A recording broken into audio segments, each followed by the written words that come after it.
Sir ರೈತರಿಗೆ ಈ brush cutter ಅಲ್ಲಿ ಕ್ಲಚ್ ಹೋಗಿದೆ ಅಂತ ಹೆಂಗ್ ಗೊತ್ತಾಗುತ್ತೆ? ಅದು ಯಾವ ರೀತಿ ಅಂದ್ರೆ ನಿಮಗೆ ಟ್ಯಾಪ್ ಅಂಡ್ ಗೋ ತಿರ್ಗಕ್ಕೆ ಶುರು ಆಗುತ್ತೆ ಫಸ್ಟ್. ಓಕೆ. ಅದಾದ್ಮೇಲೆ ಲೋಡ್ ತಗೊಳ್ಳಲ್ಲ, ದಮ್ ಕಟ್ಟುತ್ತೆ, ಕ್ಲಚ್ ಹೌಸಿಂಗ್ ಹೀಟ್ ಆಗುತ್ತೆ. ಮತ್ತೆ ಸ್ಟಾರ್ಟ್ ಆಗಲ್ಲ. ಸ್ಟಾರ್ಟ್ ಆದಾಗ ಆಟೋಮೆಟಿಕ್ ಅಲ್ಲಿ ತಿರುಗುತ್ತಲ್ಲ? ಆಟೋಮೆಟಿಕ್ ತಿರುಗುತ್ತೆ.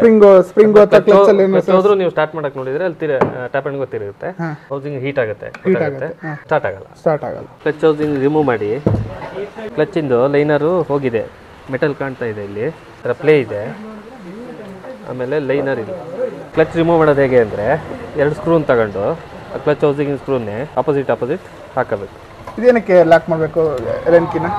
ಯಾಕಂದರೆ ಇದು ವೀಲು ತಿರುಗುತ್ತೆ, ಸ್ಪ್ಯಾನರ್ ಹಾಕಿ ಬಿಚ್ಚಕ್ಕಾಗಲ್ಲ. ಓಕೆ. ಹಾಗಾಗಿ ಲಾಕ್ ಆಗ್ತಾ ಇದೆ.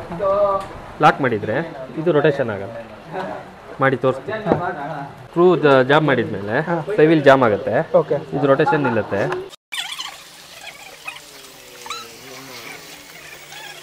ತರ ಜಾಮ್ ಆಗುತ್ತೆ. ಓಕೆ. ನಿಮಗೆ ಸ್ಪಾನರ್ ಅಲ್ಲಿ ತೆಗೆಯಕ್ಕೆ ಸುಲಭ ಆಗುತ್ತೆ. ಯಾವ ನಂಬರ್ ಸ್ಪಾನರ್ ಇದು? 17ನೇ ನಂಬರ್ ಇದಕ್ಕೆ ಸೂಟ್ ಆಗುತ್ತೆ.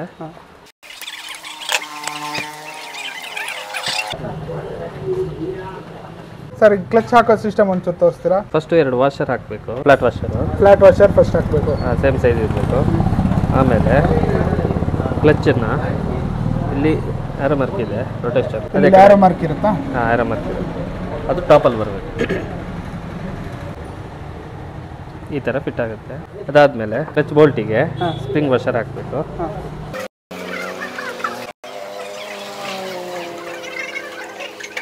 ಟೈಟ್ ಮಾಡಿದ್ಮೇಲೆ ಚೆಕ್ ಮಾಡಬೇಕಾಗುತ್ತೆ, ಅಂದರೆ ಕ್ಲಚ್ ಓಪನ್ ಆಗ್ತಾ ಇದೆಯಾ ಇಲ್ಲ. ಹೆಂಗೆ ಚೆಕ್ ಮಾಡಬೇಕಾಗುತ್ತೆ? ಈ ಥರ ಲಾಕ್ ಇರುತ್ತಲ್ಲ, ಈ ಥರ ಓಪನ್ ಆಗಬೇಕು. ಅದು ಓಪನ್ ಆಗಿಲ್ಲ ಅಂದ್ರೆ ಕ್ಲಚ್ ನೀವು ಹಾಕಿರೋ ರೀತಿ ಸರಿ ಇಲ್ಲ, ಫಿಟ್ಟಿಂಗ್ ಸರಿಯಾಗಿಲ್ಲ. ಕ್ಲಚ್ಚು ಫಿಟ್ ಆದಮೇಲೆ ಈಗ ನಾರ್ಮಲ್ ಆಗಿ ಯಾವಾಗ ಹಾಕೋದಾದ್ರೆ ಈ ಥರ ಒಂದು ಸಲ ನೋಡ್ಬೇಕು, ಚೆಕ್ ಮಾಡಬೇಕಾಗುತ್ತೆ.